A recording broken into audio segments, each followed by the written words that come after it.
বাংলাদেশে অবৈধভাবে অবস্থান করা বিদেশি নাগরিকদের সংখ্যা দিন দিন কমছে। তবে এখনও ৬,০৯৭ জন বিদেশি নাগরিক দেশে রয়েছেন মেয়াদ উত্তীর্ণ ভিসা নিয়ে। তাদের মধ্যে সবচেয়ে বেশি ভারতীয়রা। এদের সংখ্যা অন্তত ৩,৩৯৯ জন। এরপর চীনের ১,০৯৯ জন, নেপালের ৩৭৬ জন, পাকিস্তানের ১৪০ জন এবং ফিলিপাইনের ১৩১ জন নাগরিক বাংলাদেশে অবৈধভাবে অবস্থান করছেন।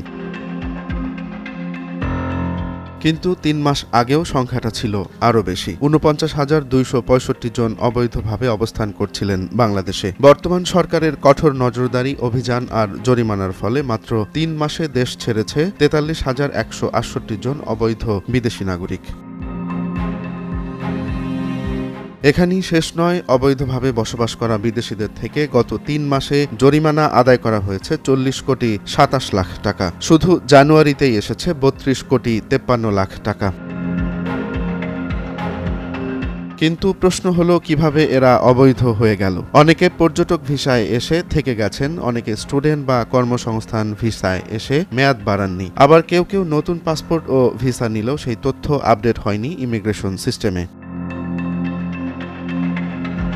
বিশেষ করে ভারতীয় নাগরিকদের মধ্যে এমন প্রবণতা সবচেয়ে বেশি। ৫ আগস্টের পর অনেক ভারতীয় স্থল বন্দর দিয়ে অবৈধভাবে দেশ ছাড়লেও এখনও অনেকেই থেকে গেছেন। এছাড়া ভারত, পাকিস্তান সহ বিভিন্ন দেশে বসবাস করে পরবর্তীতে বাংলাদেশে ফিরে আসা ব্যক্তিরাও অবৈধ হয়ে পড়েছেন।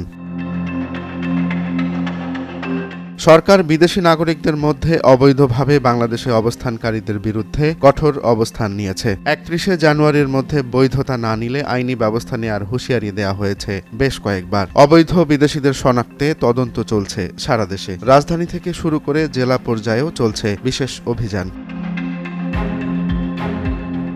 আইন শৃঙ্খলা রক্ষাকারী বাহিনী বলছে, অবৈধ বিদেশিদের অনেকে জড়িয়ে পড়ছেন নানা অপরাধে, বিশেষ করে প্রতারণা, মুদ্রা পাচার, সোনা চোরাচালান, ক্যাসিনো ব্যবসা এবং অবৈধ ভিওআইপি অপারেশনে। বাংলাদেশে বৈধ অবৈধ মিলিয়ে ১,১১,০০০-এরও বেশি বিদেশি অবস্থান করছেন। কিন্তু যারা অবৈধভাবে রয়েছেন তাদের আর ছাড় দেয়া হবে না, এমনটাই বার্তা দিয়েছে সরকার। অভিযান চলছে, জরিমানাও বাড়ানো হয়েছে। এখন দেখার বিষয় কত দ্রুত বাংলাদেশ এই অবৈধ বিদেশি সংকটের সমাধান করতে পারে। রোমান্স তালুকদার, নয়া দিগন্ত।